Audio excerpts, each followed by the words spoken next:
នេះមិនមែនជាក្តែងធម្មតាទេតាមពិតវាគឺជាត្រីបាឡែនយក្សមួយអ្នកគិតថានេះជាសម្បកកង់តាមពិតវាគឺជាខ្សែកាបហើយសត្វដែលបានផ្លាស់ប្ដូរទាំងនេះនៅក្នុងពិភពអនាគតមិនមែនជារឿងចម្លែកទេដោយសារឥទ្ធិពលនៃការបំពុលនុយក្លេអ៊ែរលើបរិស្ថានសត្វត្រូវតែរួមបញ្ចូលគ្នាជាមួយសម្រាប់មិនថាសត្វឆ្លូសដែលហោះលើមេឃឬអណ្ដើកដែលលូនលើដី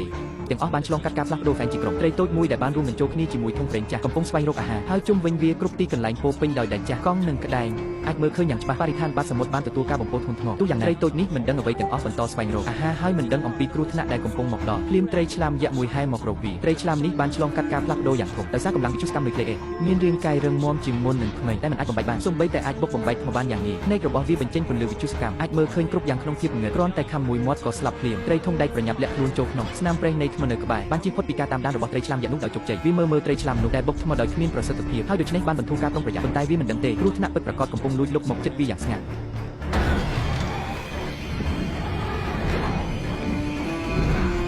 ត្រីធំដែកបានបាត់បង់រាងកាយពាក់កណ្ដាលសាកសពដែលខូចខាតយឺតលេចចូលទៅបាតសមុទ្រឈុតនេះបានទាក់ទាញចំណាប់អារម្មណ៍របស់គម្រប់ដៃនិងក្បែរនៅពេលវាបង្ហាញមុខតើវាគឺជាក្តាមតូចមួយបន្ទាប់មកក្តាមដែលរស់នៅក្នុងសម្បករាប់មិនអស់ឡើងលើសាកសពត្រីតូចហើយស៊ីវាទាំងស្រុងក្តាមតូចមួយកំពុងតែអូសសាច់ដែលនៅសល់ដើម្បីរក្សាទុកសម្រាប់រដូវត្រជាក់ត្រូវអណ្ដើកដែលឆ្លងកាត់មួយខាំយកទៅអណ្ដើកនេះបានរំលាយគម្របស្រាបៀរនិងក្តាមដែលរស់នៅក្នុងសម្បកទាំងអស់ចូលទៅក្នុងក្រពះសម្បកអណ្ដើករួមបញ្ចូលគ្នាជាមួយគម្របឆ្អឹងការផ្លាស់ប្ដូរដោយវិទ្យុសកម្មសូម្បីតែអាចរំលាយគម្របដែកបានទាំងអស់អណ្ដើកដែលបានផ្លាស់ប្ដូរហែកទៅកាន់កប៉ាល់ដែលខូចខាតជុំវិញពោពេញដោយទិដ្ឋភាពមានជីវិតរស់រវើកប៉ុន្តែក៏ពោពេញដោយគ្រោះថ្នាក់ដែលលាក់បាំងព្រោះត្រីឆ្លាមនោះបានហែមកវិញដោយប្រើច្រមុះមុតស្រួចដើម្បីស្វែងរកអណ្ដើកប៉ុន្តែអណ្ដើកមិនអង្គុយចាំស្លាប់ទេវាលាក់ខ្លួននៅក្នុងគម្របអណ្ដូងមួយសង្កេតមើលគ្រោះថ្នាក់ជុំវិញនៅពេលសំខាន់នេះសត្វយក្សមួយបើកភ្នែក